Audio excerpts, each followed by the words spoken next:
Hello, my name is Paul Mertz. This is my warehouse layout project.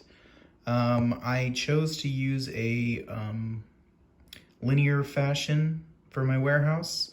I have these two over here that represent the receiving docks, and they're pointing this way to represent the flow. We have everything comes in on this end over here and moves through to the shipping department over here that goes out.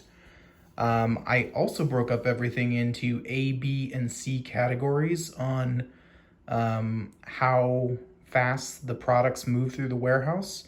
So everything in yellow is my A. These are my either high dollar or fast moving items that need to move out the door the first and most frequently. So I have them closest to the center aisle. And I also put the row that's closest to the shipping department to be all A as well, since they could get to it really quickly and put them on trucks if they need to. Red represents the B, which is kind of mid-grade stuff. I put those in the middle of my aisles. And towards the shipping area, I also made about half the aisle red and also on the ends of my aisles, so those areas could be accessed really quickly. These also represent the 3 different layers of my racking. So I have like the lower level, which I kind of kept the same throughout. There isn't a whole bunch of change, but I did kind of have over in the edges where red kind of would trickle back a little further on the low end stuff, the first row of racks. These areas over here would be the staging areas to get shipments ready, and these areas were kind of the unloading areas for the truck to get things ready to go onto the shelves. The blue represents the C, which is the slow moving stuff. I put those up higher and further away from the main aisles, and those would be low value items or things that just move really slowly.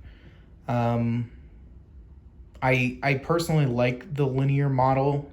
I know it's not quite as efficient for when you use having where your trucks can come in and out, because you have to have access on both ends. But it does make flow a lot faster than doing a U shape sometimes, or an L shape. I've been in facilities where the facility grew over time and it didn't quite match with the way it needed to go. And it made it really confusing because what used to be the end of the building became the middle of the building. So if you can have something where it has a throughput that goes all the way through the building, one end to the end, that's the way I prefer to see it. And with having a ABC style inventory, this would make it easiest for accessibility. And you could also divide this into 2 different zones if you needed to. So if you had like the, call it zone 1 for this side and zone 2 for this side, that could also speed up the way the pickers could pick things. So overall, I think this would be a pretty efficient layout, and that concludes my project.